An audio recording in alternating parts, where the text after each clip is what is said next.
الله السميع العليم من الشيطان الرجيم.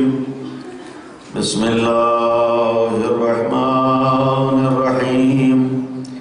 الحمد لله رب العالمين، والصلاة والسلام على أشرف الأنبياء والمرسلين، خاتم النبيين، رحمة للعالمين، أبي القاسم محمد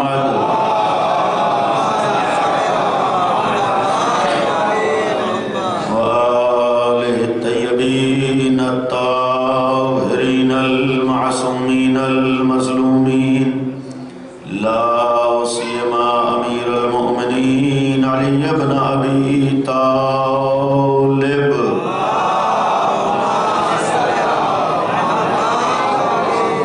عليه الصلاة والسلام، ولعنة الله على أعدائهم وغاصبي حقوقهم وقاتليهم ومنكري فضائلهم أجمعين. أما بعد، قال الله سبحانه تبارك وتعالى وقوله الحق: أعوذ بالله من الشيطان الرجيم.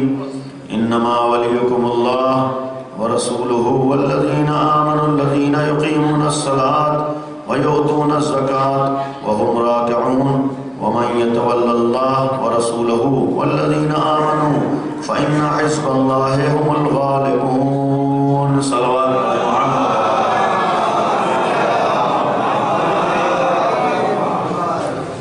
سورہ مبارکہ مائدہ 5واں سورہ اور اس کی آیت نمبر 55 اور 56، جس میں اعلان پروردگار عالم انما ولیکم اللہ، یقیناً تمہارا ولی صرف اللہ ہے، ورسولہ، اور اس کا رسول ہے، والذین آمنوا، اور وہ لوگ جو ایمان لائے، یقیمون الصلاۃ، نماز قائم کرتے ہیں، یؤتون الزکاۃ، زکوٰۃ ادا کرتے ہیں، وہم راکعون، اور یہ زکوٰۃ ادا کرنا رکوع کی حالت میں ہوتا ہے. اور ومن یتول اللہ، جو بھی اللہ کو ولی مانے، ورسولہ، اور اس کے رسول کی ولایت کا اقرار کرے، والذین آمنوا، اور اللہ اور رسول کے بعد صاحبان ایمان کو اپنا ولی قرار دے، فإن حزب اللہ هم الغالبون، تو یقیناً اللہ کا گروہ ہی غالب ہے. یہ دو آیات آپ کے سامنے مسلسل تلاوت ہو رہی ہیں، اور اس کے ذیل میں کچھ بیان کرنے کی کوشش ہے. عنوان ہے کربلا تحفظ ولایت.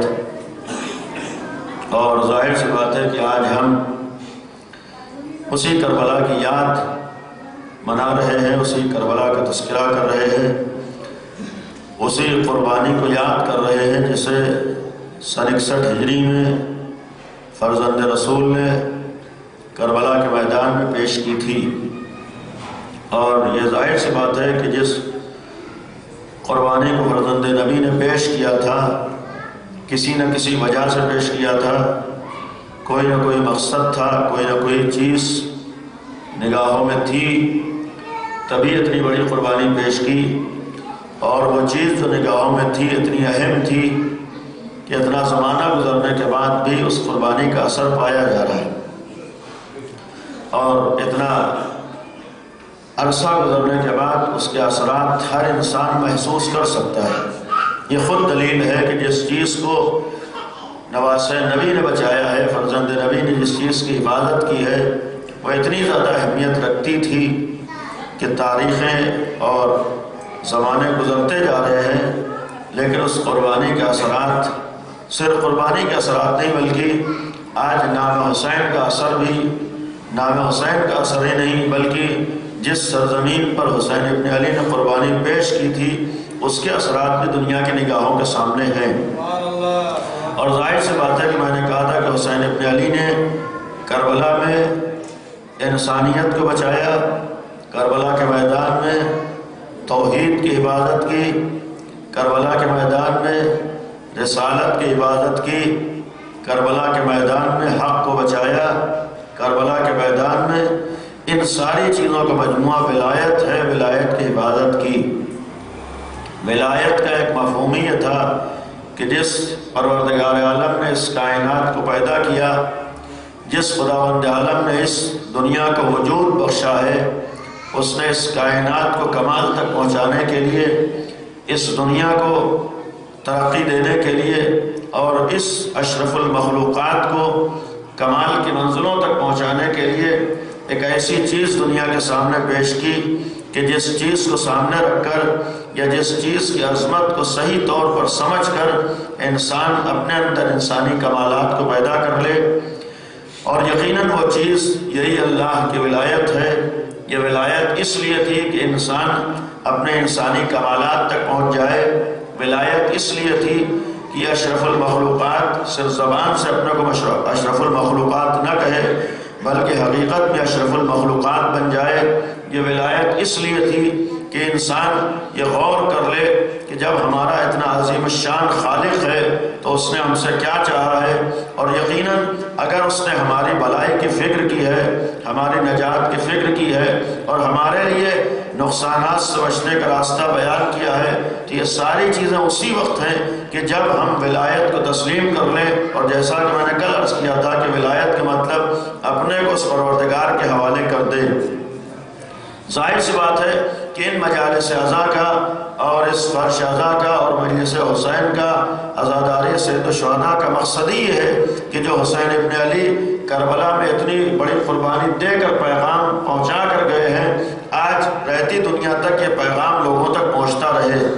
جس چیز کو حسین ابن علی نے قربانی دے کر بچایا تھا، نام حسین ابن علی پر وہ چیز لوگوں تک پہنچتی رہے۔ اب ظاہر سی بات ہے کہ اگر کربلا میں حسین ابن علی نے اس خالق کی عظمت کو بیان کیا ہے تو آج فرش عزا کا مقصد یہ ہے کہ دنیا کے سامنے اس کے خالق کی عظمت آ جائے۔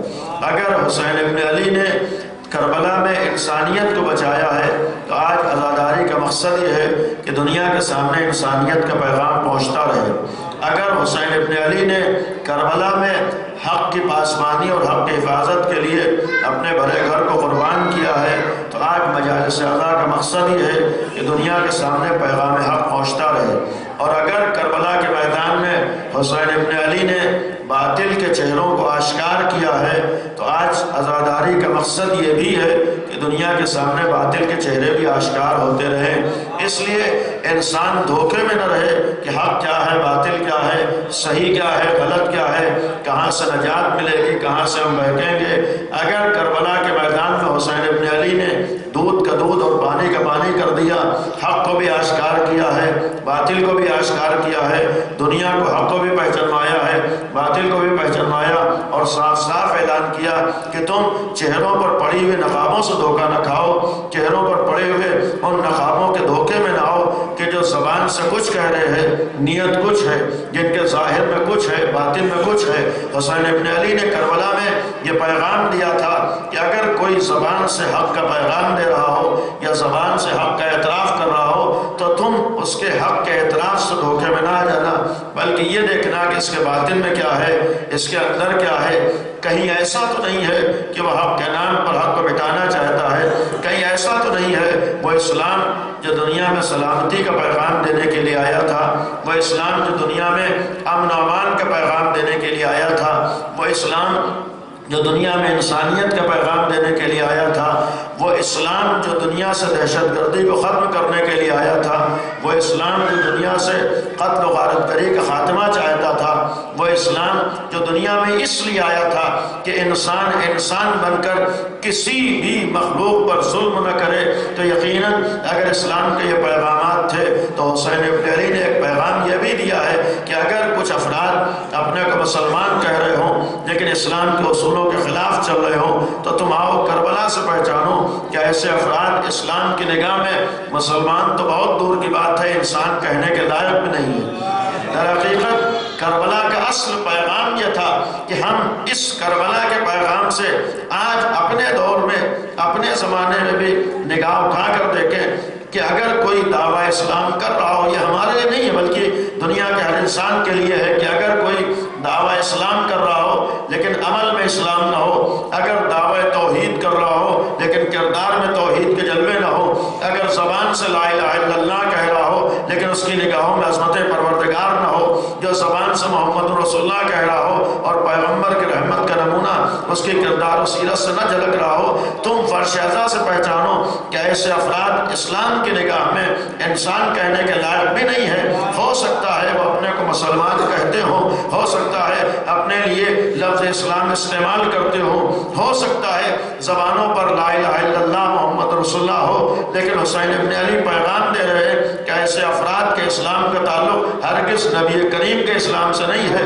بلکہ اگر کوئی اسلام ہے تو یزیدی اسلام ہے، اس لیے کہ ظاہر سی بات ہے یزید بھی ایک اسلام کا دعوے دار تھا، یزید بھی ایک اسلام کا پیروکار تھا، یزید بھی اپنے زبان سے ایک اسلام کا اعلان کر رہا تھا، لیکن کہاں یزید کا اسلام اور کہاں پیغمبر رحمت کا اسلام، اور کہاں یزید کا دین اور کہاں نبی رحمت کا لایا ہوا دین۔ کربلا میں یہی تو فیصلہ کیا ہے کہ اب نام سے دھوکہ نہ کھا جانا، اس لیے کہ نام تو دنیا میں بہت سے پائے جاتے ہیں، آؤ حقیقت کو پہچانو، حقیقت اسلام کہاں ہے اور بنام اسلام کو مٹانے کی کوششیں کہاں ہیں۔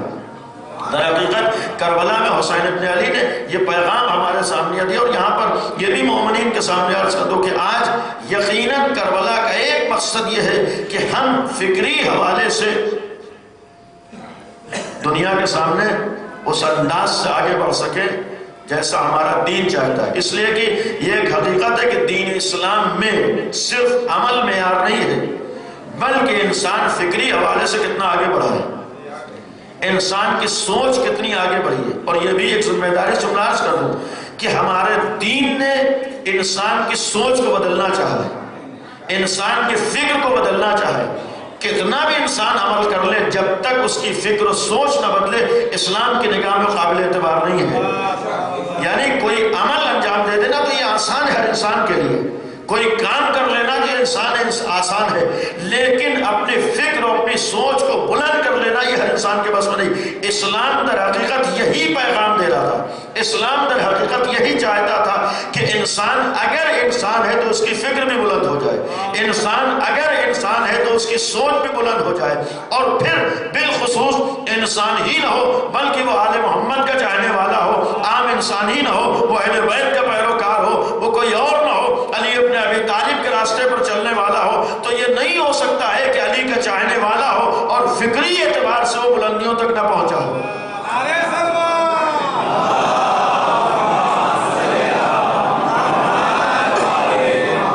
اس لیے کہ ایک حقیقت ہے کہ اسلام نے مکمل طور پر ایک انسانیت کے سامنے پیغام دیا ہے کہ اپنی فکر کو بلند کرے، اپنی سوچ کو بلند کرے، یعنی ظاہر سی بات ہے یہی فکر و سوچ ہے جو انسان کو حق تک لے جاتی ہے، اور جو دعوائے حق کر رہا ہو ظاہر سی بات نہیں ہو سکتا ہے کہ اس کی سوچ معمولی ہو، فکر معمولی ہو، اعمال معیار نہیں۔ میں نے کہا کہ اصل چیز ہے کہ ہماری فکر کتنی بلند ہوئی ہے، ہماری سوچ کتنی۔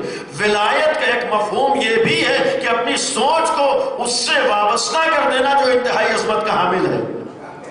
ولایت کا جو ہمارے مفہوم ہے، ولایت کا جو مطلب ہے، ولایت کا ایک مفہوم ہے کہ جس کو ولی مانا ہے اگر اس کی عظمت کا اعتراف و اقرار ہے تو یہ بھی تو سوچو تمہاری سوچ کتنی اس سے وابستہ ہوئی ہے، کتنی فکر تمہاری وہاں تک پہنچی۔ اب ظاہر بات اگر یہ دعویٰ ہے کہ ہمارا ولی انتہائی عظمتوں کا حامل ہے تو یہ بھی تو سوچیں پھر ہماری فکر کتنی عظیم ہوئی ہے، ہماری سوچ کتنی بلند ہوئی ہے۔ اور جہاں تک فکر و سوچ کی بات ہو، ہر چیز کا اثر ہوتا ہے۔ کل میں نے اشارہ کیا تھا دین اہل بیت، مذہب اہل بیت، پیغام اہل بیت کا بھی اثر ہے، لیکن کبھی کبھی بعض چیزیں بعض اثرات کو ختم کر دیتی ہیں، بعض وقت بعض چیزیں بعض اثرات کو ختم کر دیتی ہیں۔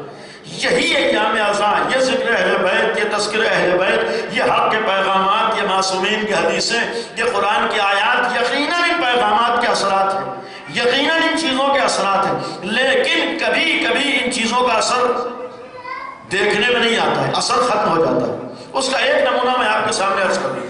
کربلا میں سید الشہداء نے جتنے بھی افراد مقابلے پر آل محمد کا ایک کارنامہ یہ کبھی بھی اہل بیت نے تلوار نہیں اٹھائی ہے، یعنی آل محمد نے ہرگز تلوار نہیں اٹھائی ہے، جب انتہائی مقابلے سے مجبور ہوئے ہیں تب تلوار اٹھائی ہے، یعنی ہرگز آل محمد نے کسی کا خون نہیں بہایا ہے۔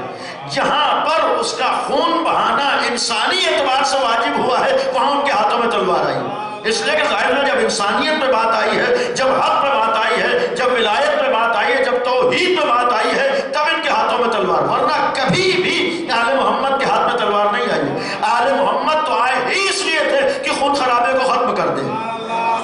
آل محمد کے آنے کا مقصد ہی یہ تھا کہ دنیا سے خون خرابہ ختم ہو جائے۔ تو کیا ہو سکتا ہے جو خون خرابے کو مٹانے کے لیے آیا ہو اس کے ہاتھ میں تلوار پائی جاتی ہو؟ نہیں، آل محمد کے ہاتھ میں تلوار کا تصور ہی نہیں ہے۔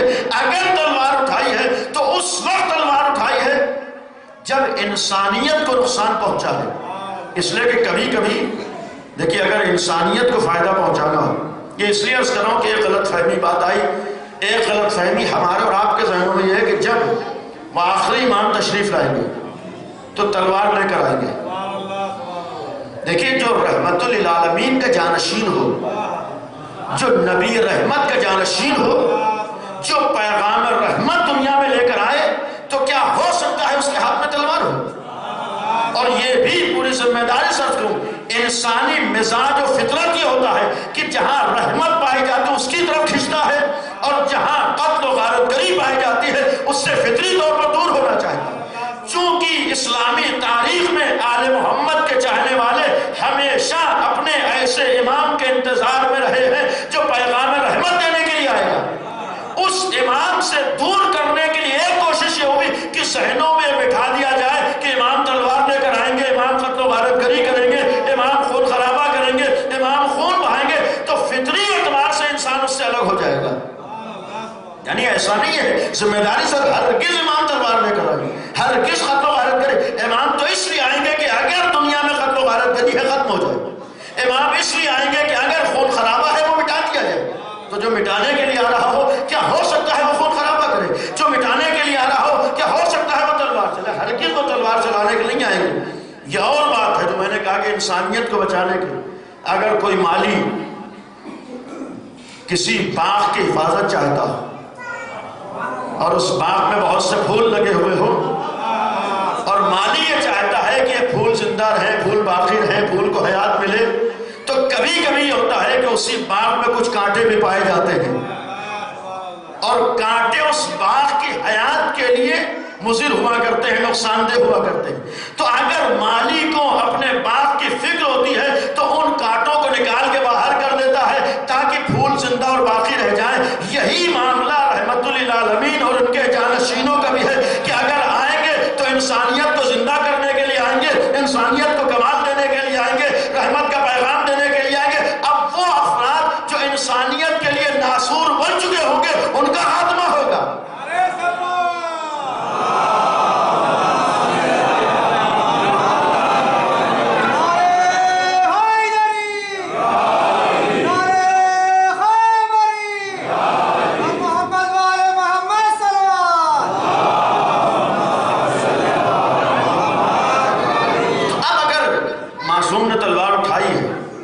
یہ بھی ہے کہ کربلا کی اگر ہم تاریخ پڑھیں، جہاں امام حسین کے 72 ساتھی شہید ہوئے ہیں اور ادھر لاکھوں کا لشکر ہے، لیکن یہی تو آل محمد کے گھر کا کمال تھا کہ آخری وقت تک اپنے دشمن کی نجات بھی چاہتے تھے۔ یہ ان کے گھر کا امتیاز رہا کہ اپنے مخالف، اپنے دشمن کی بھی نجات کی فکر کی۔ اگر ہم امام حسین کے خدمات کربلا میں اٹھا کر دیکھیں، جہاں بچے شہید ہوئے ہیں، عذاب شہید ہوئے ہیں، عیسیٰ شہید ہوئے ہیں، اس وقت بھی قدم قدم پر امام حسین پیغام دیتے تھے۔ قدم قدم پر یہ کہتے تھے ابھی بھی وقت ہے، حق کو پہچان لو، ابھی بھی حق وقت ہے، تم باطل سے باز آ جاؤ۔ یعنی حتیٰ 5 خدمات امام کے اس وقت کے ہیں کہ جب سب شہید ہو چکے ہیں۔ یعنی عام انسان کے ناممکن ہو جاتا ہے ایسے موقع پر اپنے دشمن کی نجات کی فکر کر لینا، لیکن اہل بیت کا ایک مزاج یہ رہا ہے کہ ایسے موقع پر بھی اپنے سامنے والے کی نجات کی فکر کی ہے۔ اور پھر بہت سے خطبات دیے ہیں۔ اب جب خطبات دیے ہیں تو یہاں پر امام حسین نے جملہ فرمایا ہے کہ میں یہ دیکھ رہا ہوں کہ مسلسل میں تمہیں صحیح باتیں بتا رہا ہوں، میں یہ دیکھ رہا ہوں کہ میں مسلسل تمہارے سامنے حق کو پیش کر رہا ہوں، میں یہ دیکھ رہا ہوں کہ مسلسل میں تمہارے سامنے حق و باطل کو آشکار کر رہا ہوں، تب بھی تم حق ماننے پر تیار نہیں ہو۔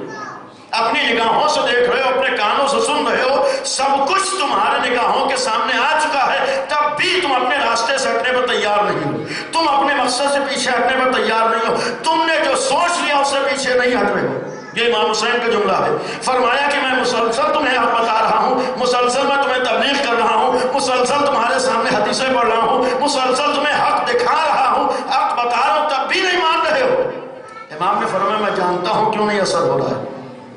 امام نے سب کچھ کہنے کے بعد ایک جملہ فرمایا ہے، میں جانتا ہوں کیوں نہیں اثر ہو رہا ہے، وجہ یہ ہے ملیت بطونکم من الحرام، تمہارے شکم میں جو غذا ہے وہ حرام ہے۔ یہ خود امام حسین کا کربلا میں جملہ رہتی دنیا تک پیغام تھا کہ اگر شکم میں غذا صحیح نہ ہو تو لاکھ باتیں اچھی ہوں آسانی سے اثر نہیں ہوا کرتا ہے۔ ایک صلوات پڑھ رہے ہیں محمد وعلی محمد۔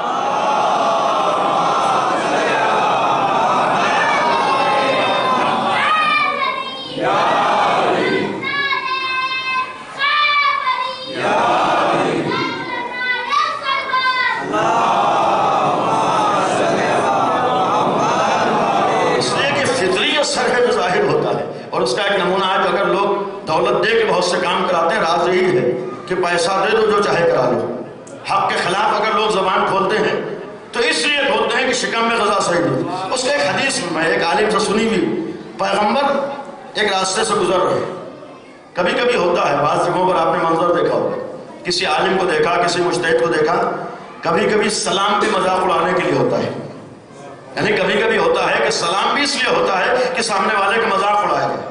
پیغمبر کی شان میں ایک لڑکے نے جسارت کی، یعنی مذاق کے انداز میں پیغمبر کو سلام کیا، نیت یہ تھی کہ پیغمبر کا مذاق، پیغمبر نے جواب کیا دیا علیک السلام یا ولد الحرام، اس نے سلام کیا، پیغمبر نے جواب دیا۔ اب ظاہر سی بات عام ہو گئی، اس کا باپ دوڑا ہوا پیغمبر کی بارگاہ میں آیا، یا رسول اللہ یہ جو آپ کی زبان مبارک پر جملہ آیا ہے آپ کی زبان پر غلط نہیں آ سکتا، ماجرا کیا ہے؟ آپ نے جواب دیا ہے علیہ السلام یا ولد الحرام، نبی کی زبان پر اگر جملہ آیا، پیغمبر نے فرمایا ہے تم پریشان نہ ہو، یہ جو میں نے جملہ کہا ہے سبب یہ ہے اس کے شکم میں جو غذا پہنچی ہے وہ حلال نہیں ہے۔ یہ امام نے جملہ، پیغمبر کا جملہ ہے کہ جو اس کے شکم میں غذا پہنچی ہے اس کا یہ اثر ہے، اس نے پیغمبر کی توہین کی ہے۔ اور جہاں غذا شکم میں پہنچ جائے تو پھر اثرات بھی غلط ہوا کرتے ہیں۔ یہ نہ سوچیں کہ غلط اعتبار سے دنیا میں آنا ہی غلط ہوتا ہے، کبھی غلط غذا بھی غلط اثر ڈالا کرتی ہے۔ اور یہ جملہ یہ پیغمبر کا ہمارے لیے اس تھا کہ معمولی اثر نہیں ہوتا ہے، اس کا ایک مفہوم یہ بھی تھا کہ اگر آج ہم دنیا میں کہیں مقدسات کی توہین دیکھیں، کبھی مقدسات کے خلاف فتوے دیکھیں، کبھی علماء کی توہین دیکھیں، کبھی ملاجے کے اوپر انگلیاں اٹھتے ہوئے دیکھیں، تو پیغمبر کی حدیث دلیل ہے کہ جہاں شکم میں غذائیں جاتی ہیں، غلط پیسہ جاتا ہے، غلط دولت جاتی ہے، جہاں ڈالر اور ریال پیٹ میں جایا کرتے ہیں، جب وہ حرام ہوں گے تو اثرات اس کے ظاہر ہوں گے۔ ایک صلوات پڑھ دیں محمد وعلی محمد۔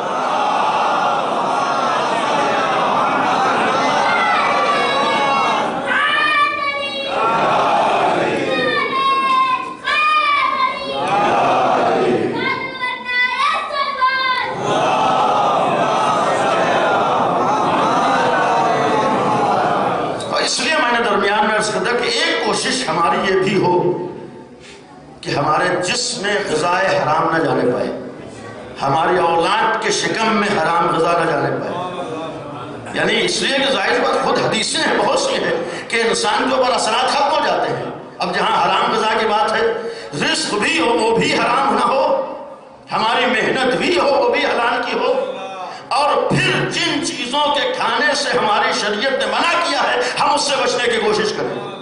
بعض وقت ہوتا ہے کہ فرق کیا پڑتا ہے بھئی ہم کسی کے کھا لیں، آدمی یہی تو سوچتا ہے بھئی جس شہر میں رہ رہے ہیں، جہاں پہ رہ رہے ہیں، ہر ایک کے ساتھ اٹھنا بیٹھنا ہے، ہر ایک کے ساتھ آنا جانا ہے، اس حد تک کیسے ہم احتیاط کر سکتے ہیں، کیسے ہم بچ سکتے ہیں؟ نہیں، اگر نہیں بچیں گے تو اس کے اثرات بھی تو ظاہر ہوں گے۔ یعنی خود انسان سوچے جہاں اثر ہے، لہٰذا یہ بھی ایک کوشش ہو کہ اگر ہم دین حق پر ہیں، اگر حق کے ماننے والے ہیں، تو جو راستے حق نے بتائے ہیں اس پر آنے کے لیے شاید پہلا قدم ہی ہو کہ اپنے وجود کو پاک کریں تاکہ حق ہمارے اوپر اثر انداز ہو۔ ایک صلوات پڑھ دیں محمد والے محمد۔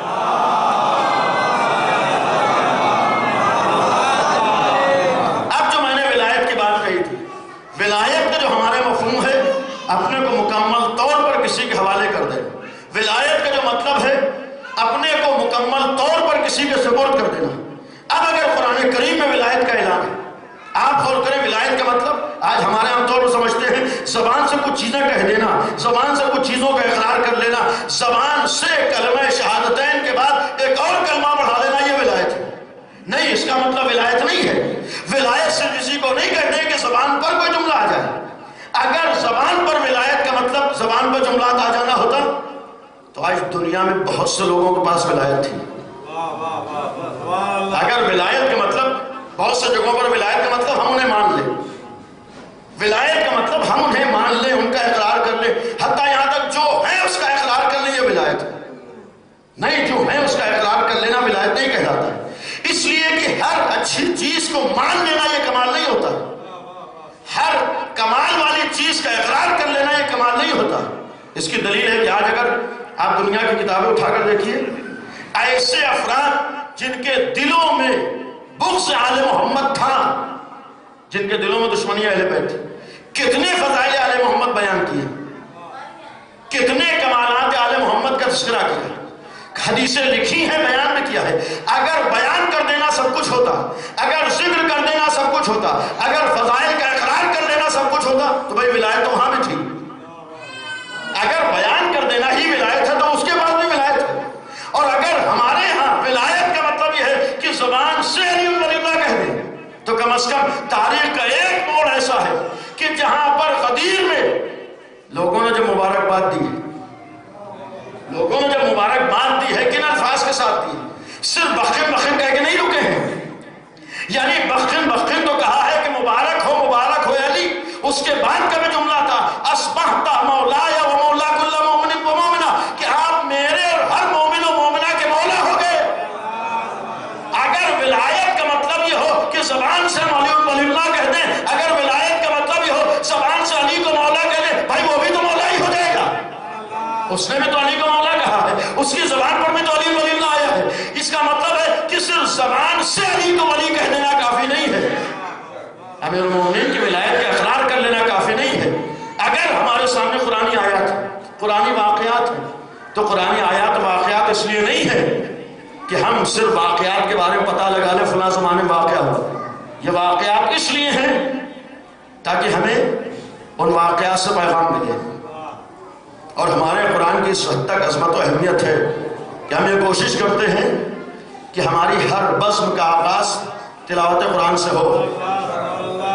یعنی ہم چونکہ بہرحال ہمارے ہاتھوں میں دونوں چیزیں ہیں، پیغمبر نے قرآن کو بھی پیش کیا ہے، آل محمد کو بھی پیش کیا ہے، اور اگر مجلس و محفل کا آغاز آل محمد کے ذکر سے ہے تو ظاہر بات اشعار یہ ہمارے الفاظ ہیں اور قرآن اللہ کے الفاظ ہیں۔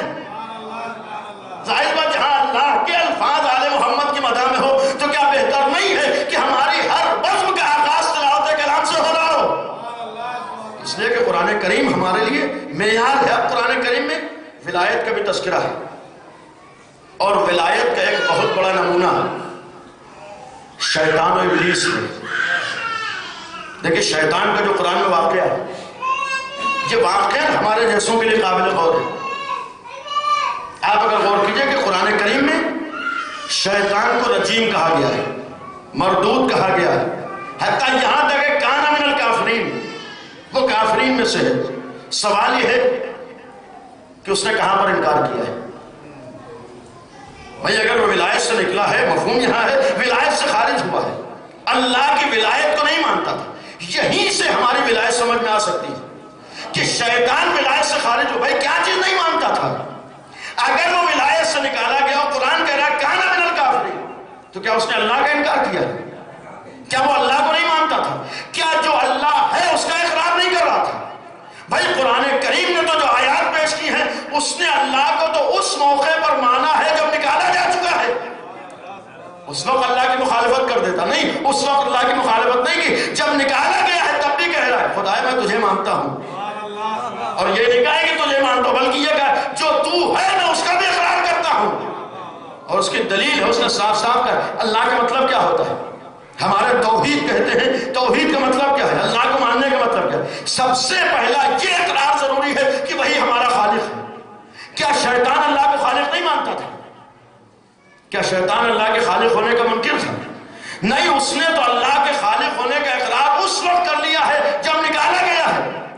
اس کی دلیل یہ ہے کہ جب نکالا ہے تو یہی تو جملہ کہا تھا خدایا میں سجدہ نہیں کروں گا، خلقتنی من نار و خلقتہ من طین، خدایا تو نے ہی مجھے پیدا کیا ہے. یعنی اللہ کا اقرار کر رہا ہے، جو ہے وہ مان رہا ہے، یہ بھی کہہ رہا ہے مجھے پیدا کیا، میرا خالق تو ہے، ہر چیز کا خالق تو ہے. تو جو اس حد تک اللہ کا اقرار کر رہا ہے، اور صرف یہی نہیں کہا ہے خالق، بلکہ اس سے بڑھ کے اس نے ایک جملہ کہا، یہ بھی عظمت پروردگار، بلکہ یہ کہوں اپنی زبان میں یہ بھی اللہ کے فضائل ہیں جو اس نے پڑھے ہیں.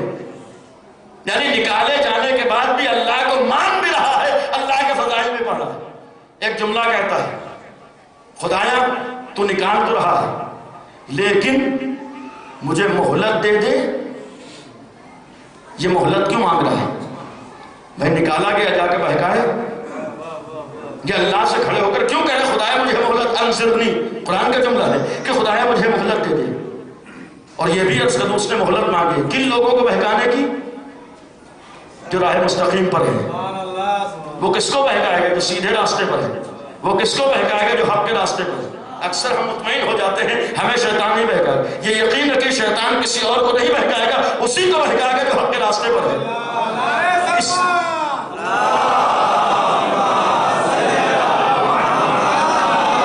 اس لیے کہ دیکھیے اتنا شیطان بھی عقل مند ہے، شیطان اتنا ضرور جانتا ہے کہ بھئی ایسوں کے پیچھے جا کر زحمت کر کے کیا کروں جن کا نتیجہ وہی ہونا ہے جو میں چاہتا ہوں.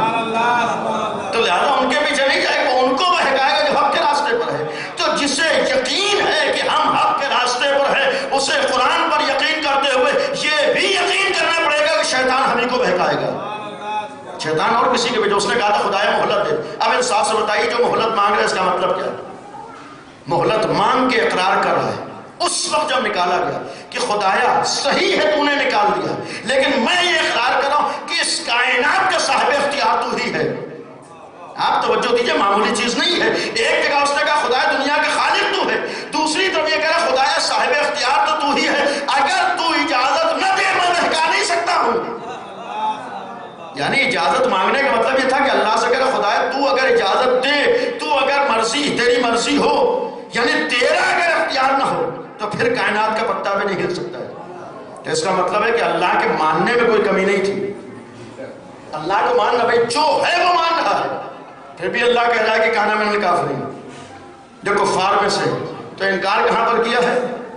انکار اس وقت کیا ہے جب اللہ کی جانب سے خلافت کا اعلان ہوا ہے. قرآن کی آیت ہے کہ جب میں نے خلافت کا اعلان کیا ہے، قرآن کا جملہ ہے کہ میں زمین پر اپنا خلیفہ بنانے والا ہوں، تو ساری چیزوں کو تو مان رہا تھا لیکن اللہ کے بنائے ہوئے خلیفہ کو نہیں مان رہا تھا. تو قرآن نے کیا کہا ہے؟ صحیح ہے وہ اللہ کو مان رہا ہے، صحیح ہے لا الہ الا اللہ کا، لیکن ہماری نگاہ میں کافر ہے. گویا ایک معیار قرآن نے پیش کر دیا، جو اللہ کے بنائے ہوئے خلیفہ کو نہ مانے، کچھ بھی بن جائے وہ کافر رہے گا. ایک صلوات پڑھ دے محمد وآل محمد.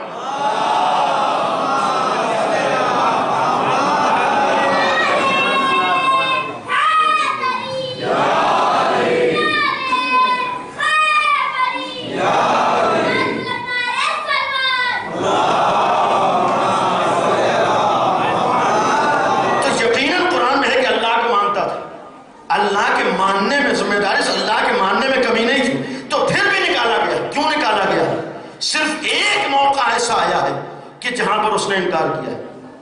صرف ایک ایسی منزل آئی ہے جہاں پر اس نے مخالفت کی، اور اب تک مخالفت نہیں ہے. صرف وہ موقع ہے جب حکم خدا آیا ہے کہ میرے حکم کے آگے سر کو جھکا دے، تب اس نے کہا کہ خدایا یہ نہیں ہو سکتا ہے.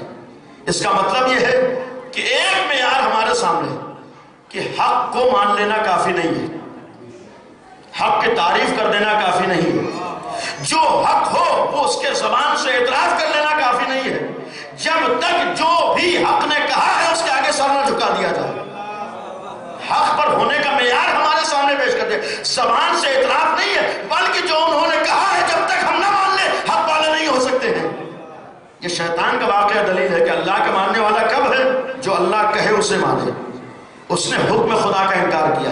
اور یہ بھی عرض کروں کہاں پر حکم خدا کا انکار ہے؟ بہت سے لوگ شریعت پہ عمل کرتے ہیں، بہت سے لوگ دین پہ عمل کرتے ہیں. شیطان بھی دین پہ عمل کر رہا تھا، شیطان بھی اللہ کے حکم پہ عمل کر رہا تھا، لیکن کہاں تک عمل کیا ہے؟ جہاں تک اس کی سمجھ میں آیا ہے، کہاں تک اس نے دین کو مانا ہے جہاں تک اس کی عقل میں سمایا ہے، کہاں تک اس نے دین کو مانا ہے جہاں تک اس کی عقل میں سما گیا ہے، جہاں اس کی سمجھ میں نہ آیا وہاں انکار کیا ہے۔ گویا شیطان کا واقعہ دلیل ہے کہ شریعت تمہاری سمجھ کو نہیں کہتے ہیں، دین تمہاری عقل کو نہیں کہتے، دین کا مطلب جو کہا جائے اسے تم مان لو۔ دین و شریعت کا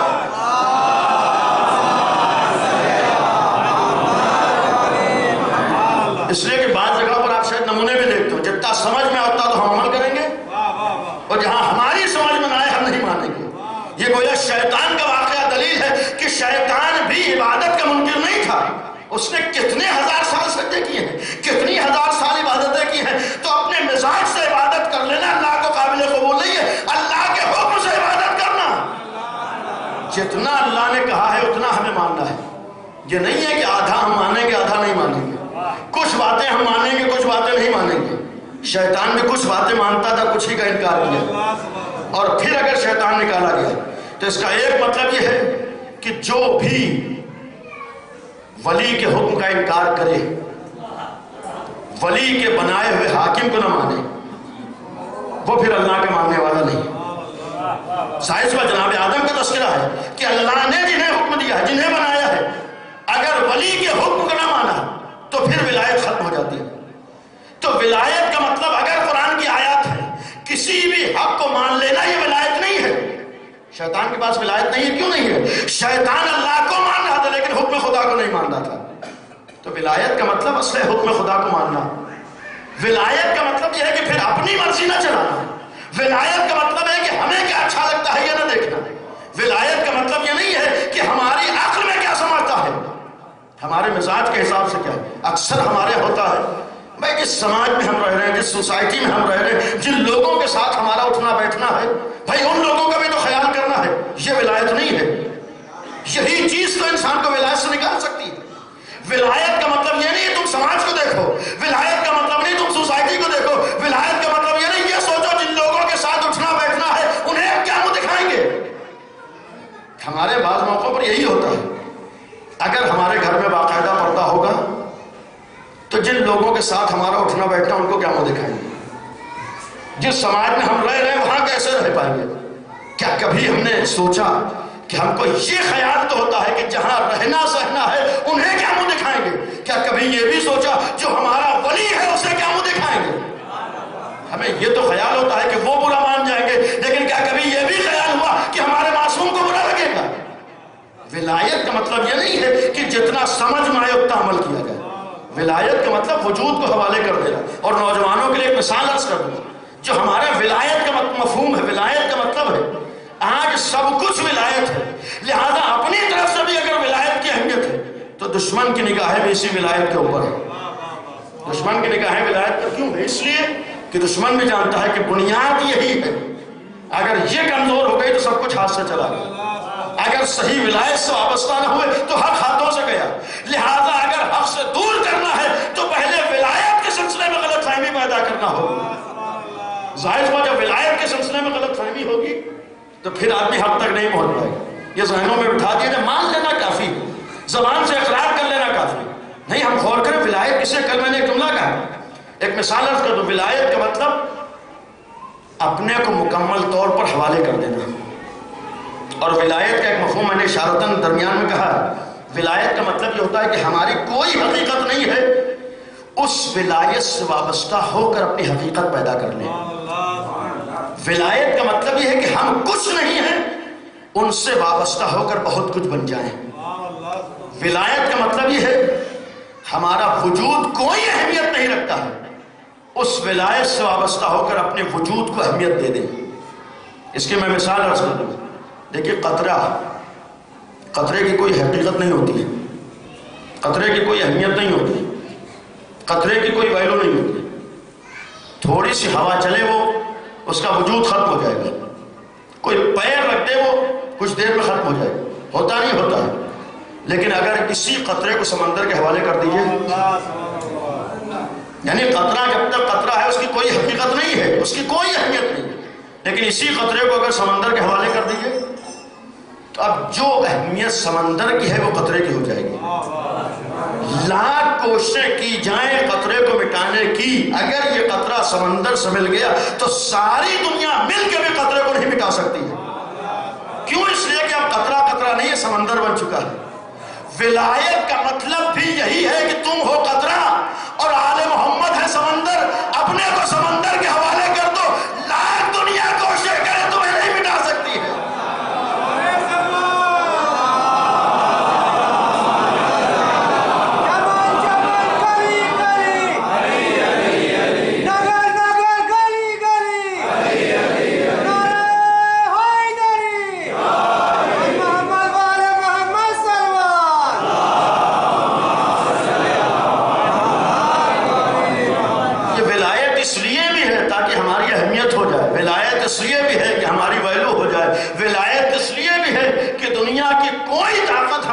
کی ہمت نہ کر سکے۔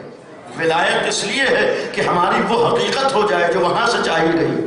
لیکن یہاں پر رک کے اپنے جوان بھائیوں سے ایک جملہ عرض کروں۔ دیکھیے، اگر ولایت کا مطلب قطرے کو سمندر کے حوالے کرنا ہے، اگر روایات میں دیکھیں تو مفہوم تقریباً یہی ہے کہ ہم کچھ نہیں ہیں اپنے کو ان کے حوالے کرنا، ہم قطرہ ہیں، وہ ہے سمندر۔ لیکن انصاف سے بتائیے، اگر قطرہ سمندر سے ملتا ہے تو اس کی کوئی نہ کوئی پہچان ہوتی ہے نہیں ہوتی ہے؟ جب تک قطرہ الگ پڑا رہتا ہے، بلکہ یہ کہو جب تک قطرہ قطرہ رہتا ہے، ہو سکتا ہے اس کا اپنا کوئی کلر ہو سکتا ہے اس کا کوئی رنگ ہو سکتا ہے اس کا اپنا کوئی ٹیسٹ ہو، کوئی بھی مزہ ہو سکتا ہے، میٹھا ہوگا، کھٹا ہوگا، کڑوا ہوگا، اور جب تک قطرہ ہے کوئی رنگ ہو سکتا ہے، سفید ہے، پیلا ہے، نیلا، اپنا اس کا کوئی رنگ بھی ہے، اپنی کوئی پہچان بھی ہے، اپنی کوئی شناخت بھی ہے، اپنا مزہ بھی ہے۔ لیکن جب یہی قطرہ سمندر سے مل جاتا ہے تو اب نہ اس کا اپنا کوئی رنگ ہوتا ہے، نہ مزہ ہوتا ہے، نہ ٹیسٹ ہوتا ہے۔ اس کا رنگ وہی ہوتا ہے جو سمندر کا ہوتا ہے، اس کا مزہ وہی ہوتا ہے جو سمندر کا ہوتا ہے۔ اگر ولایت کا مطلب یہ ہے کہ تم ہو قطرہ، آل محمد سمندر ہے، اب کیسے معلوم ہو کہ ہمارے پاس ولایت ہے؟ کیسے معلوم ہو کہ ہم نے اپنے کو آل محمد کے حوالے کیا ہے؟ یہ تو اسی وقت معلوم ہوگا جب رنگ بھی وہی پایا جا رہا ہو جو آل محمد کا ہے، کردار بھی وہی پایا جا رہا ہو جو آل محمد کا ہے، سیرت بھی وہی پائی جا رہی جو آل محمد کی ہے، مزاج بھی وہی پایا جا رہا ہو جو آل محمد کا ہے۔ ولایت میں ہو ہی نہیں سکتا ہے کہ اہل بیت کچھ چاہیں ہم کچھ چاہیں، ولایت میں ہو ہی نہیں سکتا ہے کہ آل محمد کا کردار کچھ ہو ہمارا کردار کچھ ہو۔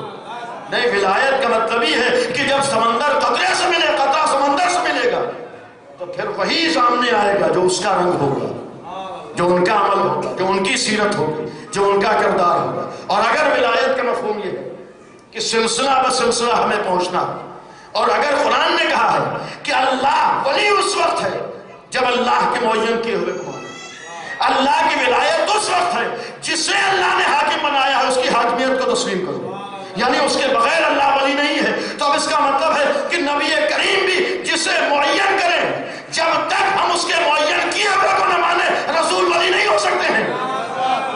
قرآن نے ایک معیار دیا ہے کہ اگر اللہ ولی ہے اس وقت ولی ہے جسے اللہ نے معین کیا ہے، اسے تم مان لو۔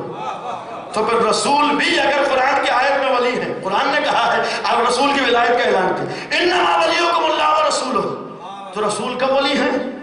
اس وقت ولی ہے جسے رسول نے معین کیا ہے ہم اسے مانیں۔ یعنی اگر رسول کے معین کیے ہوئے کو نہ مانیں تو لاکھ رسالت کا اعتراف کرتے ہیں، لاکھ رسول کے کلمے پڑھتے ہیں، لاکھ رسول کی شان میں قصیدے پڑھتے ہیں، ہم رسول کے ماننے والے نہیں ہو سکتے۔ قرآن کی آیت میں یاد ہے اللہ کو مان کر بھی اللہ کو ماننے والا نہیں۔ کیوں؟ اس لیے کہ جسے اللہ نے معین کیا ہے اسے نہیں مانا ہے۔ اللہ کے معین کیے ہوئے کو جب تک مانے، تو رسول کے ماننے والے ہم کب ہیں؟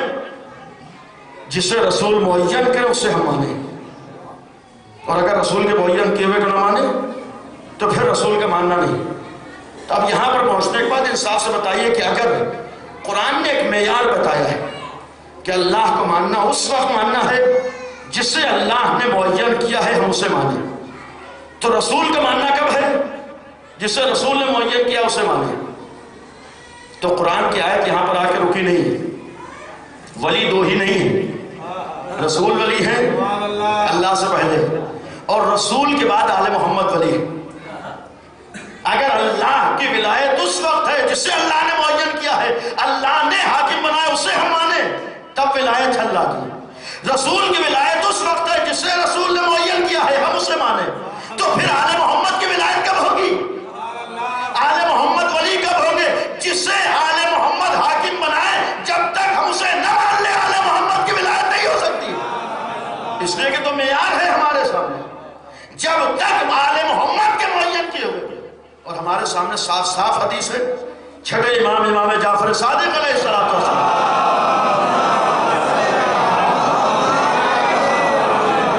امام نے ایک جملہ فرمایا مقبول عمر بن حنظلہ جو مشہور ہے ہمارے روایت، قد جعلتہ علیکم حاکما، کسے؟ اس لیے کہ اگر نبی کو اپنے بعد دین کی فکر تھی، امت کی فکر تھی، اس لیے دین کو امت کے حوالے نہیں کیا تھا۔ پیغمبر کو امت کا خیال تھا، دین کا خیال تھا۔ آپ انصاف سے بتائیے، جب نبی کو خیال تھا تب تو امت کا آج یہ عالم ہے، تب تو امت میں اتنے راستے دکھائی دے رہے ہیں۔ اور اگر نبی کریم ایسے ہی چلے گئے ہوتے، اگر نبی کریم ایسے ہی چلے جاتے، محافظ دین کا انتظام نہ کرتے، اللہ کی جانب سے ولایت کا انتظام نہ ہوتا، تو پھر آج شریعت کا عالم کیا ہوتا، آج دین کی صورتحال کیا ہوتی؟ جب انتظام ہوا ہے تب تو یہ عالم ہے۔ کیا نبی کو خیال نہیں تھا؟ کیا نبی کو فکر نہیں تھی؟ کیا نبی کو احساس نہیں تھا کہ میرے بعد کوئی محافظ شریعت ہو جو لوگوں کو صحیح شریعت بتائے، صحیح شریعت سے جوڑے، اور لوگ صحیح شریعت سے دور نہ کرنے پائیں؟ لیکن دو فکریں تھیں، ایک صحیح محافظ کا انتظام بھی کرنا تھا، اور دوسری فکر پیغمبر کو یہ بھی تھی کہ غلط لوگ شریعت سے منحرف نہ کرنے پائیں۔ کوئی ایک معیار تو سامنے رہے۔ اب انصاف سے بتائیے، اگر پیغمبر کو خیال تھا تو کیا آل پیغمبر جنہیں ہم ولی کہتے ہیں، جن کی ولایت کے سلسلہ آج میں جاری ہے، جو آج ہماری نگاہوں کے سامنے نہیں، اور کم از کم ہمیں اتنا یقین ہے کہ اس ولی کو ہماری نگاہوں سے اوجھل ہوئے 1250 سال گزر چکے ہیں، ابھی کتنے سال اور گزریں گے نہیں پتا ہے، اتنا زمانہ 1250 سال ہو چکے، تو کیا آل محمد کو اپنے دین کی فکر تھی یا نہیں تھی؟ اہل بیت کو دین کا خیال تھا یا نہیں خیال تھا؟ اہل محمد کو یہ احساس تھا یا نہیں احساس تھا کہ ہمارے غیبت کے زمانے میں بھی صحیح دین بتانے والا ہونا چاہیے؟ کیا اہل بیت کو اس چیز کا احساس تھا کہ غلط لوگ دین سے بہکانے نہ پائیں؟ کیا اہل محمد کو دین کا ڈر تھا یا نہیں تھا؟ اگر رسول کو ڈر تھا تو ہر اہل بیت کے فرد کو ڈر تھا۔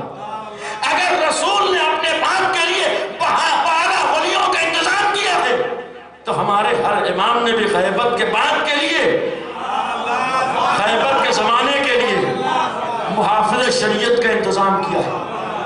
آج اگر ولایت اللہ کے اس وقت ہے جسے اللہ نے معین کیا ہے ہم مانے، رسول کی ولایت کب ہے جسے رسول نے معین کیا ہے ہم مانے، تو رسول کے بعد آل محمد کی ولایت اس وقت ہے جس کو رسول کے بعد معین کیا ہے ہم اسے مانے۔ یعنی اگر آل محمد کے معین کیے ہوئے، اب کھل کر کہوں، جو ہمارے فقیہ ہے، جو ہمارے مجتہد ہے، جو ہمارے محافظ شریعت ہے، جو ہمارے محافظ دین ہے، جب تک ہم سے نہ مان لیں آل محمد کی ولایت مکمل نہیں ہو سکتی۔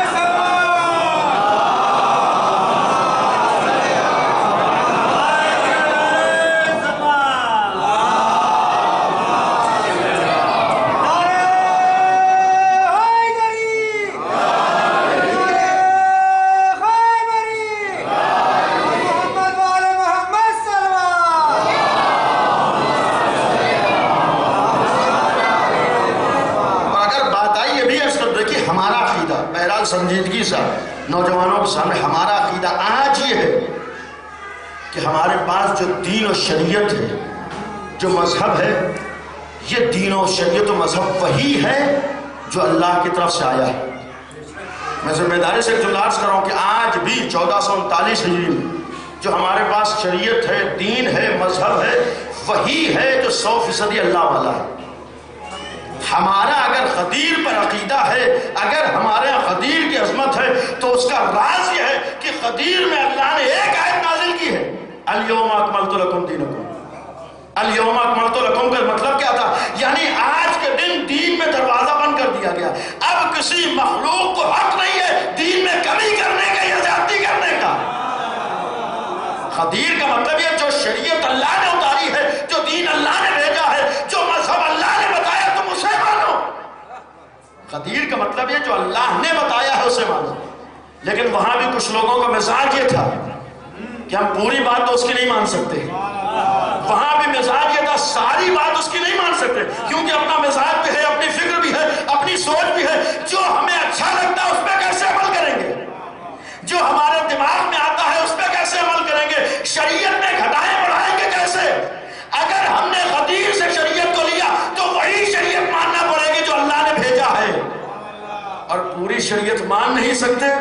لہذا غدیر سے الگ ہٹ کر ایک اور مرکز بنایا گیا.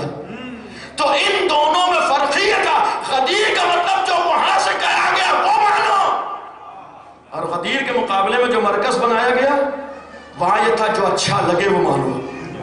اگر نماز میں صبح اٹھے اذان میں کوئی چیز اچھی لگ گئی تو بڑھا دو، اگر کوئی عمل کسی واقعے کی بنیاد پر برا لگ گیا تو اسے گھٹا دو. یہ شریعت میں گھٹانے بڑھانے کا حق کسی کو بھی اللہ نے نہیں دیا ہے. غدیر کا مطلب یہ ہے کہ وہی شریعت ہے جو اللہ کی طرف سے آئی. تو آج میں بحران جوانوں کے سامنے آج بھی ہمارا مذہب اہل بیت پر عقیدہ ہے کہ وہی دین و شریعت ہے جو اللہ کا رسول لے کر آیا، اور یہ بھی یقین ہے کہ قیامت تک وہی شریعت باقی رہے گی جو اللہ کے نبی لے کر آئے تھے. اس شریعت میں کوئی تبدیلی نہیں ہو سکتی، وہ دین نہیں بدلا جا سکتا. ہمارے پاس وہ اسلام ہے جو الہی اسلام ہے، ہمارا دین وہ دین ہے جو الہی دین ہے، ہمارا مذہب وہ مذہب ہے جو الہی مذہب ہے. جس نے جو لے کر آیا ہے اگر اس کی طرف نسبت ہو تو اس کا مطلب نہیں اس نے بنایا ہے، نہیں، پیغمبر نے بنایا نہیں، پیغمبر صرف لے کر آئے ہیں. اگر آج ہمارے مذہب جعفری ہے تو اس کا مطلب نہیں چھٹے امام نے بنایا ہے، چونکہ چھٹے امام نے اسے دوبارہ زندہ کیا ہے لہذا نسبت ہے، ورنہ ہمارا عقیدہ تو الہی شریعت ہے.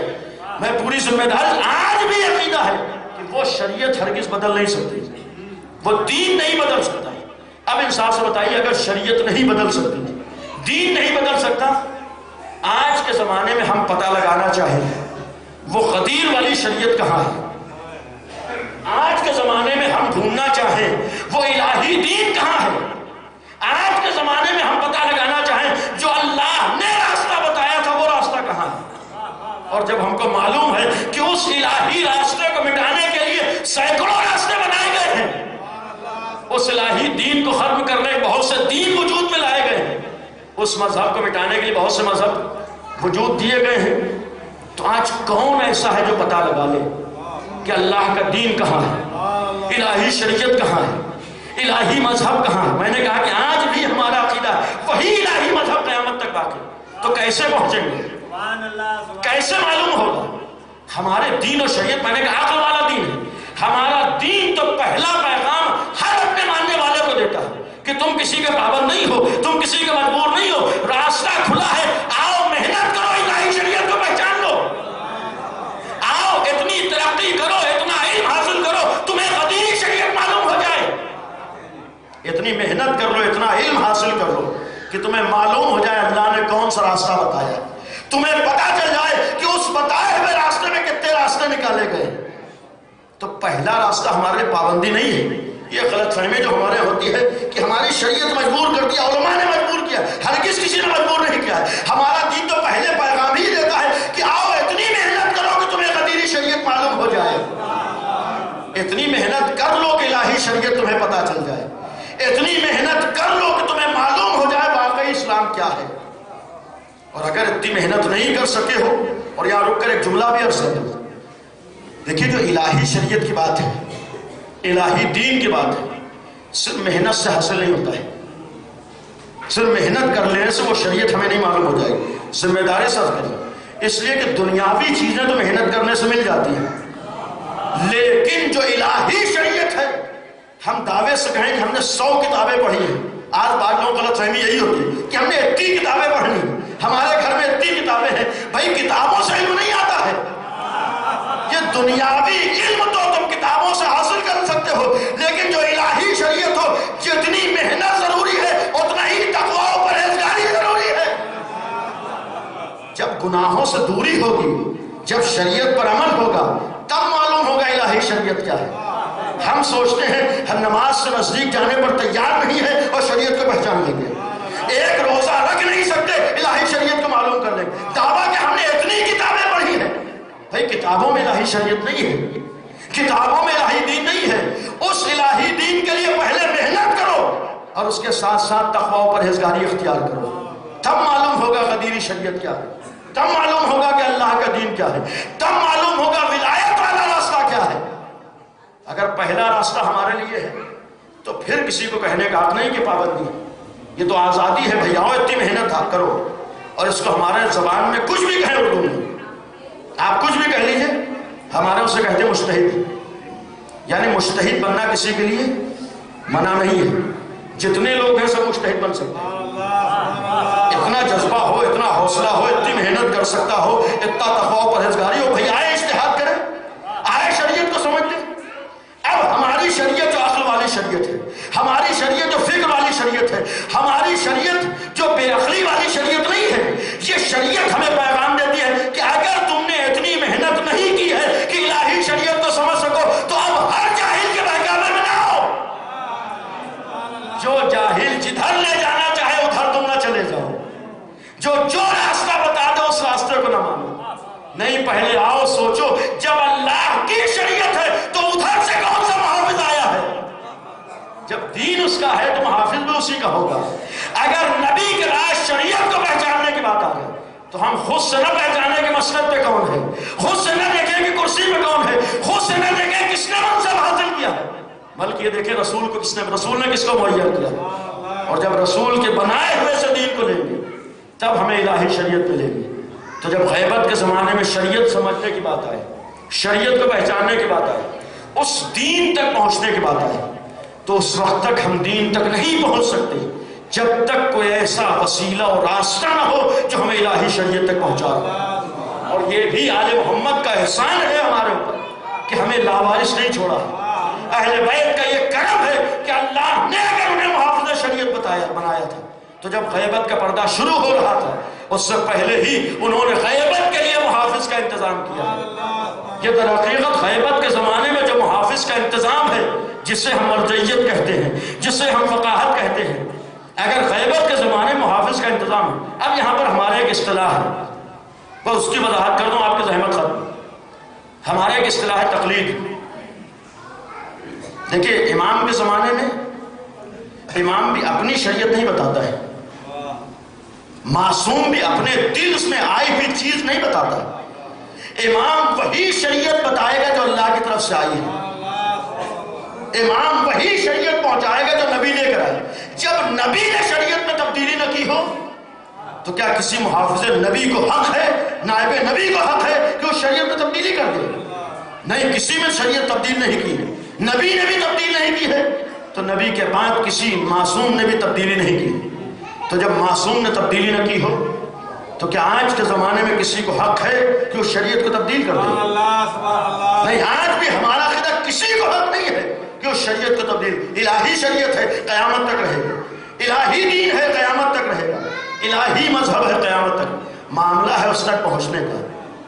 اگر اللہ نے معصوم نبیوں کا سلسلہ بنایا ہے, اگر اللہ نے نبی کے بعد معصوم اماموں کا ذریعہ بنایا ہے, تو غیبت کے زمانے میں بھی ایسے فقہا کا انتظام کیا ہے جو اپنی محنت و زحمت کے ذریعے سے ہمیں الہی دین پہنچائیں, جو ہمیں الہی شریعت سے آشنا کریں, جو ہمیں بتائیں کہ قدیری شریعت کیا ہے. اب جو میں نے کہا, ایک لفظ ہمارے یہاں ہے تقلید. بعض لوگ اس سے بھڑکتے ہیں. بھئی تقلید کا لفظ کوئی برا نہیں ہے. تقلید کا مقصد صرف یہ ہے کہ جب تم اتنی محنت نہیں کر سکے ہو کہ شریعت الہی کو معلوم کر لو تو اب جہالت میں زندگی نہ گزارو, کسی جاہل کے بہکاوے میں نہ ہو, بلکہ ایک ایسے کو پہچانو جو تمہیں قدیری شریعت بتائے, ایسے کے پاس آؤ جو تمہیں امام کی شریعت پہنچائے, ایسے سے پوچھو جو قدیری پیغام تمہیں دے رہا. اس کا مطلب ہے کہ تقلید کا مقصد صرف یہ ہے کہ اگر ہمارے پاس علم نہیں ہے تو کسی عالم و مجتہد کے ذریعے سے الہی شریعت تک ہم پہنچ سکیں. تقلید نام ہے ذریعے کا, تقلید نام ہے واسطے کا. تقلید کا مقصد ہرگز نہیں کسی غیر معصوم کی پیروی کر لینا. یہ تو ایک غلط فہمی ہمارے پیدا کی جاتی ہے. کیسے ہو سکتا ہے کسی غیر معصوم کی بات کرے؟ بھائی کس نے کہا غیر معصوم کی بات مانی؟ جب معصوم اپنی طرف سے کچھ نہیں کہہ رہا ہے تو کیا غیر معصوم اپنی طرف سے کچھ کہے گا؟ غیر معصوم صرف شریعت کو بچاتا ہے. اسی لیے چھٹے امام کا جملہ ہے قد جعلتہ علیکم حاکما. غیبت کے زمانے میں ہم نے مجتہد کو تمہارے اوپر حاکم بنایا ہے. یہ اس لیے حاکم بنایا ہے تاکہ تم شریعت سے بہکنے نہ پاؤ, تم شریعت سے دور نہ ہونے پاؤ, تم شریعت سے ادھر ادھر نہ جانے پاؤ. اور اسی لیے جسے امام معین کر دے اس کا نہ ماننا امام کا نہ ماننا ہے. انصاف سے بتائیے, اگر امام جناب مالک اشتر کو بھیج رہے ہیں, کسی بھی جگہ کا والی بنا کر بھیج دیں, اور ہم مالک اشتر کا انکار کر دیں تو کس کا انکار ہوگا؟ یہ مالک اشتر کا انکار ہے یا امام علی کا انکار ہے؟ یہ امیر المومنین کا انکار ہے. جس طرح علی کا انکار اللہ کا انکار ہے. تو غیبت کے زمانے میں بھی اگر ہم مجتہد و فقیہ کا انکار کریں, کہ مجتہد و فقیہ کا انکار نہیں ہے, یہ امام کا انکار ہے جس نے حاکم بنایا. اور اسی لیے امام نے فرمایا جس نے بھی مجتہد کا انکار کیا, جس نے بھی مجتہد کی رد کی, اس نے اللہ کا انکار کیا. معصوم کی حدیث جس نے انکار کیا اس نے اللہ کا انکار کیا. اس لیے مجتہد کو ہم نے معین کیا ہے, تم نے ہمارا انکار نہیں کیا ہے. یہ در حقیقت امام کو ہماری فکر ہے, امام کو ہمارا خیال ہے. لہذا آج بھی اگر ہم صحیح شریعت چاہتے ہیں, صحیح دین پہ چاہتے ہیں, تو پھر ایسے فقہا کا انتظام ہو جو ہمیں صحیح شریعت تک پہنچا سکیں. اور یہ بھی ہم شکر بجا رہے ہیں کہ اگر ہمارے معصوم جیسے افراد اللہ نے دیے تھے تو انہی معصوم کا احسان و کرم ہے کہ اس 1250 سال میں ایسے مجتہدین ہمیں ملے ہیں کہ کسی قدم پہ ہمارا سر نہیں جھکا ہے. یہ شکر بجانا ہے, ایسے مجتہد ملے ہیں. اور یہ ہمارے لیے پیغام ہے کہ جب مجتہد ایسا ہو تو امام کیسا ہوگا. یہ تو در حقیقت ہمارے لیے پیغام ہے کہ جب آج کے دور کا جو در امام پر آ کر امام کی بارگاہ میں حاضر ہوتا ہے, جو امام کے در کا غلام بن جاتا ہے, اس سے جب آج دنیا کانپتی ہے. آج مخالفت کا راز یہ ہے کہ دنیا نے سارے نمونے دیکھ لیے, بس ختم کیا. یہ داعش IS, میں ایک نمونہ خالی آپ کے زمانے کا عرض کر رہا ہوں. جب داعش نے عراق اور شام پہ قبضہ کیا ہے, کس کے ذریعے سے کیا ہے یہ بھی آپ جانتے ہیں. یہ بھی در حقیقت ہر دور میں ہر زمانے میں الگ الگ نام سامنے آتے ہیں, ورنہ اصل ایک ہی ہے. اصل ہے کہ کوئی فرق نہیں ہے, یعنی کوئی سبرا برابر, یہ عنوان بدلتے رہتے, نام بدلتے رہتے. ہو سکتا ہے ابھی ادھر داعش کا خاتمہ ہوا ہے, کچھ نیا نام آ جائے, لیکن پیچھے سب وہی ہے. انہی لوگوں نے کہا تھا, ایک جملہ کہا تھا جب داعش آیا ہے, خود باراک اوباما کا بھی یہ جملہ تھا, اور ٹرمپ نے بھی آخر میں جملہ کہا تھا کہ اس داعش کو ختم کرنے میں 30 سے 40 سال لگیں گے. ظاہر بات جب خود وجود میں لائے ہیں تو بہرحال معلوم ہے پلاننگ کتنے سال کی ہے. تو خود ان کا اعتراف تھا 30 سے 40 سال ختم کرنے میں لگیں گے. معمولی بات نہیں, یہ لوگ بہرحال بہت دور کی سوچتے ہیں. میں نے کہا کہ ہم یہاں پر مرجعیت کی طاقت کو سمجھیں. مجتہد کسے کہتے ہیں؟ آج کیوں دنیا مخالف ہے, کیوں مرجعیت کی مخالفت ہوتی ہے؟ جس نے بنایا تھا وہ خود کہہ رہا ہے 30 سے 40 سال لگیں گے. لیکن سید علی سیستانی کا صرف ایک فتویٰ تھا جو 30 سال میں پلاننگ کے ساتھ آیا تھا, ختم 3 سال میں خاتمہ ہو گیا. آپ کے سامنے داعش کا وجود ختم ہو گیا. اس وقت نہ تو عراق میں داعش ہے نہ شام میں ہے.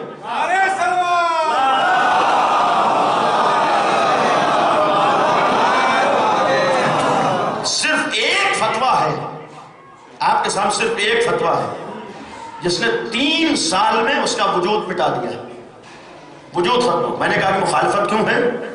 اسی لیے مخالفت ہے کہ جہاں 30 سال 40 سال کی کوششیں ہوتی ہیں, ایک فتویٰ ساری کوششوں میں پانی پھیر دیتا ہے.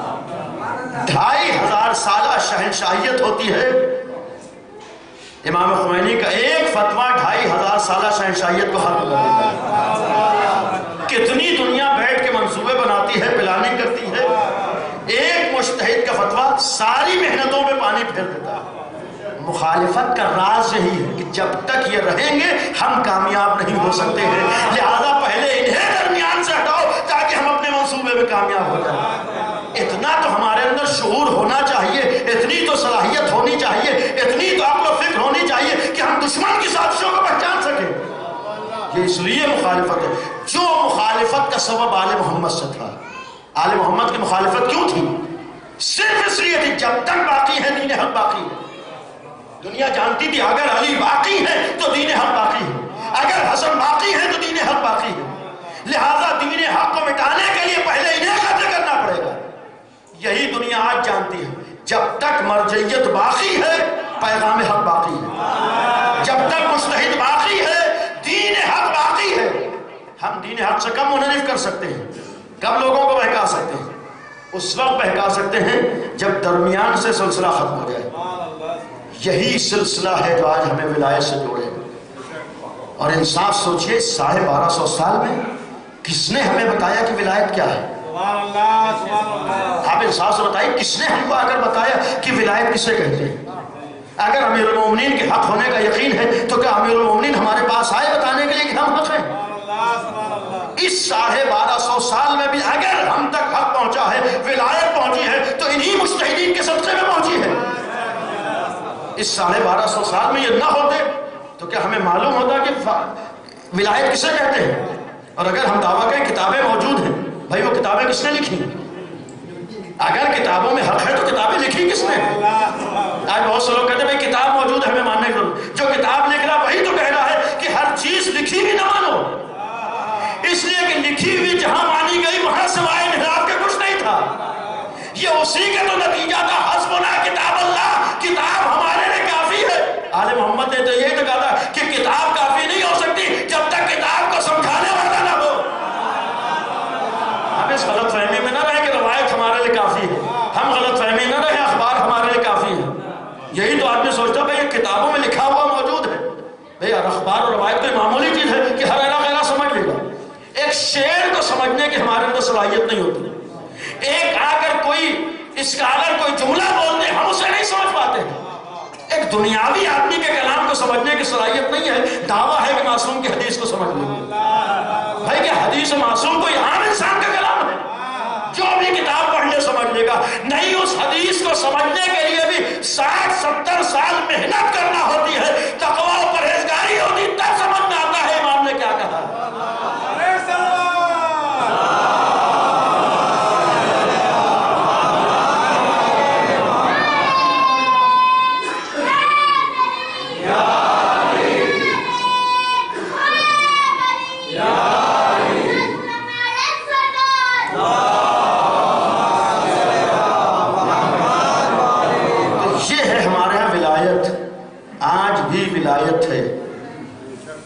اور کربلا میں بھی حسین ابن علی نے اپنی جانب سے فقیہ کی عظمت کو بتا دیا. اس لیے کہ آج ہم بلکہ ہر مومن یہ تمنا کرتا ہے کہ ہم امام وقت کے کام آ جائیں. ہر دور میں ہر مومن کی تمنا ہوتی ہے کہ اپنے وقت کے امام کے کام آئے. کربلا میں بھی ہر مومن کو تمنا تھی کہ ہم امام کے کام آئیں. سب نہیں پہنچ سکے، تمنا بہت سے کے دلوں میں تھی، لیکن یہ بھی ایک حقیقت بہت سے کے دلوں میں تمنا تھی. اور ایک وہ تھا جسے خود امام نے خط لکھ کر بلایا ہے. آپ انصاف سے بتائیے وہ کون ہے جسے امام نے خط لکھ کر بلایا؟ اور خط میں جملہ کیا تھا؟ من الحسین الی رجل فقیہ حبیب نے مظاہر. یہ امام نے فقیہ کا جملہ کیوں استعمال کیا؟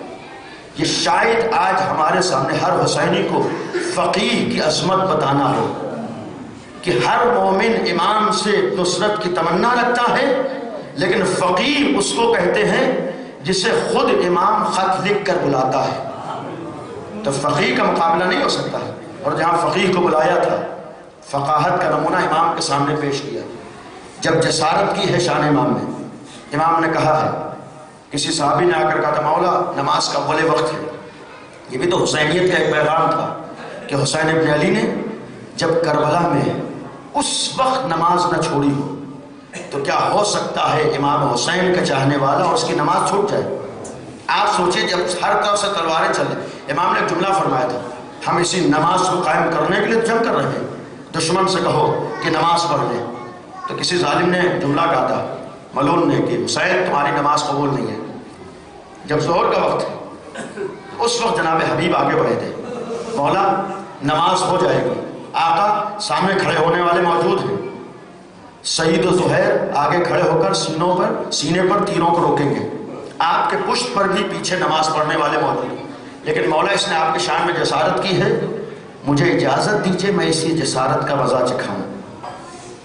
اسی کو کہتے ہیں فقاہت۔ امام کی نگاہوں کے سامنے امام سے اجازت مانگی، نماز ہوئی ہے، نماز قائم ہوئی، اور پھر حبیب میدان جنگ میں آئے۔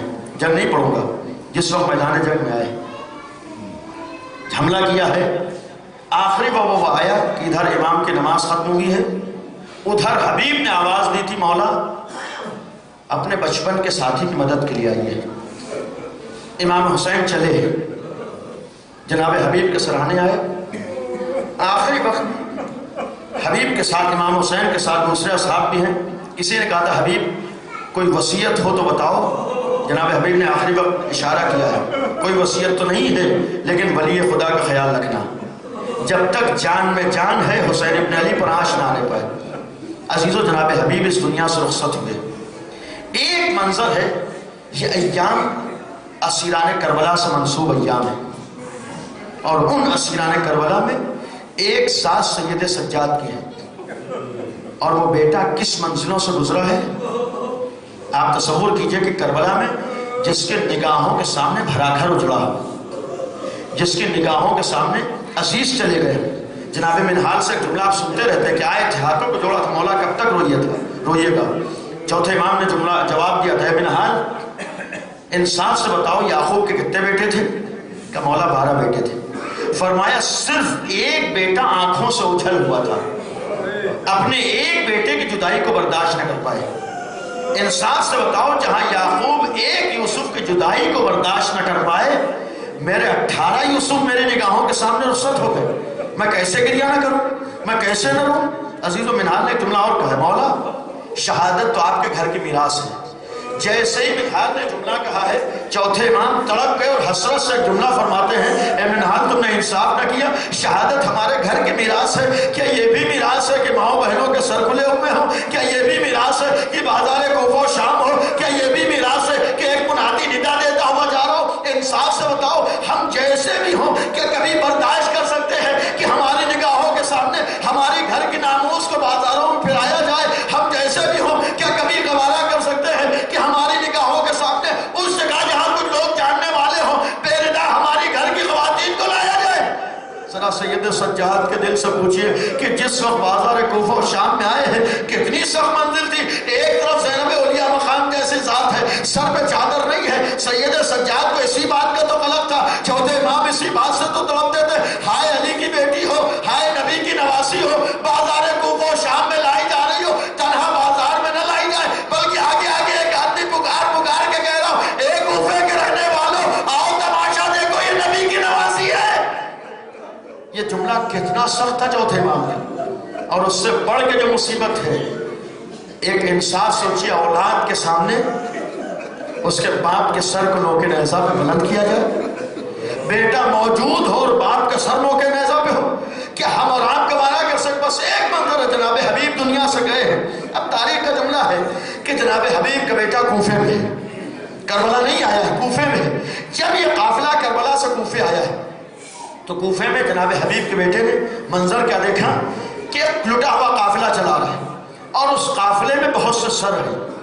اب جب بیٹے نے منظر کیا دیکھا کہ انہی سروں میں ایک سر اس کے باپ حبیب کا ہے، جیسے ہی یہ منظر دیکھا تڑپ گیا، اپنے ساتھیوں کو جمع کیا، دوستوں کو جمع کیا، تلواریں نیاموں میں رکھی اور اس شخص کے پاس آئے جس کے ہاتھ میں حبیب کا سر تھا، اور اس نے ایک جملہ کہا کہ یہ سر مجھے دے دے۔ اس نے کہا کہ کیوں مانگ رہے ہو؟ کہا یہ میرے باپ کا سر ہے۔ عزیزوں جیسے اس نے دینے سے انکار کیا، ان نوجوانوں نے تلواریں نکالی اور تلوار نکال کے بس ایک جملہ کہا ہے، جس کے بیٹے زندہ ہوتے ہیں اس کے باپ کا سر نوکے نیزہ پہ بلند نہیں ہوتا۔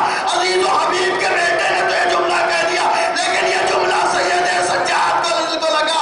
ایک دفعہ حسرت سے قاضی عباس کے چہرے کو دیکھتے ہیں، کہتے ہیں چچا عباس ذرا کے منظر دیکھو، تمہارے بھتیجے سید سجاد پر کتنی بڑی مصیبت ہے۔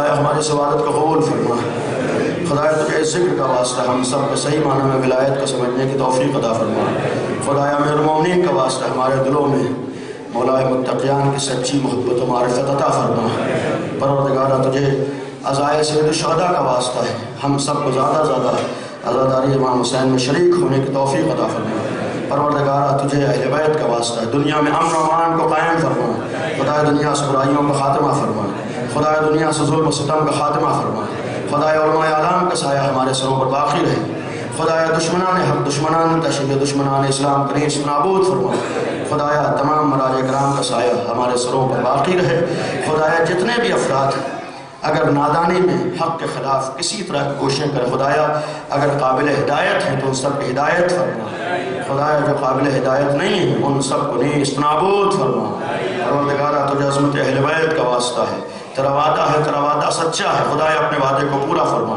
دنیا ظلم و جور سے بھر چکی ہے، اپنی آخری حجت کے ذریعے سے دنیا میں عدل و امان کو قائم فرما، خدایا ہم سب کو اس لائق بنا دے کہ ہم سب امام کے ناصروں میں قرار پا سکیں، وتقبل منا انک انت